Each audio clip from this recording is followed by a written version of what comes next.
Introduction of gene into bacterium. Gene कैसे bacteria cell के अंदर इंट्रोड्यूस करवाए जाते हैं ये आज हम पढ़ेंगे। और इसके अंदर 2 पॉइंट्स हैं, याद रखना है, रिकम्बिनेंट डीएनए का और ट्रांसजीनिक बैक्टीरियम का। तो चलिए स्टार्ट करते हैं। हमारा जो फर्स्ट स्टेप है जेनेटिक इंजीनियरिंग में, ठीक है, वो है आइडेंटिफाई करेंगे और हम आइसोलेट करेंगे। आइडेंटिफाई पहले देखेंगे हेल्दी जीन, फिर उसके बाद हम उसको निकालेंगे उस डोनर ऑर्गेनिज्म से। हमारे पास यहाँ पे 2 सेल हैं, एक है डोनर सेल, दूसरा है बैक्टीरियम यानी बैक्टीरियल सेल। तो हम क्या करेंगे, हम बैक्टीरिया सेल से या बैक्टीरियम के सेल से, दोनों ही कह सकते हैं। तो हम क्या निकालेंगे, हम निकालेंगे प्लाज्मिड। प्लाज्मिड क्या था, सर्कुलर डीएनए था। वहाँ से हम डोनर सेल से निकालेंगे वो हेल्दी वाली जीन। इन दोनों को निकालेंगे, कैसे निकालेंगे, एक एंजाइम होगा जो इन दोनों को कट करेगा, ठीक है, एक स्पेसिफिक साइट से कट करेगा। अब कट करने के बाद इनको हम डोनर जीन और प्लाज्मेट के ऊपर डोनर जीन जब लगाएंगे, स्पेसिफिक साइट से अटैच करेंगे, तो ये जो हमारे पास कॉम्बिनेशन है इसको हम कहते हैं रिकम्बिनेंट डीएनए। ये जो रिकम्बिनेंट डीएनए हमारे पास बन चुका है, इसको हम वापस उसी बैक्टीरियम सेल के अंदर भेज देंगे।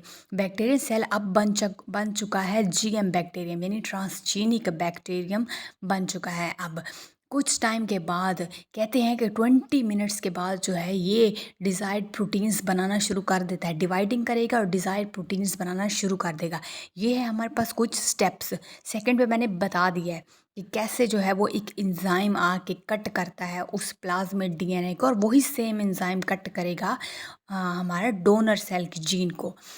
थर्ड हमारे पास जो स्टेप है वो ये है कि हमने क्या करना है, हमने उस आइसोलेटेड जीन, जो हमने जीन निकाली है, उसको हम प्लाज्मिड के साथ यानी वही डीएनए जो बैक्टीरिया का, उसके साथ अटैच करेंगे। ठीक है, वही एंजाइम कट करेगा, वही बात आ गई। 4 पे जो हमारा स्टेप है वो ये है कि जीन वही कट होगी स्पेसिफिक साइट से, और वही प्लाज्मिड और वही सारा कुछ आ रहा है, वही जो मैं बता चुकी हूँ।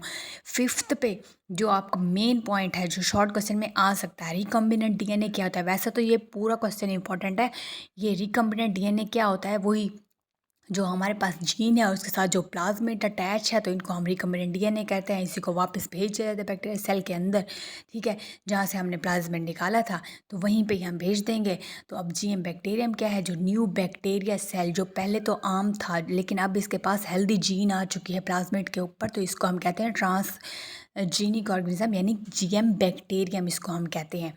ये डिवाइड करना शुरू कर देगा और प्रोड्यूस करेगा, फिर हम कॉलोनी प्रोड्यूस करेगा, फिर वही आगे प्रोड्यूस करेगी हमारी प्रोटीन्स। ठीक है, कोई बस समझना है ज़रूर पूछिए, चैनल को ज़रूर सब्सक्राइब कर दें। मिलते हैं नेक्स्ट लेक्चर में। थैंक यू सो मच, अल्लाह हाफिज़।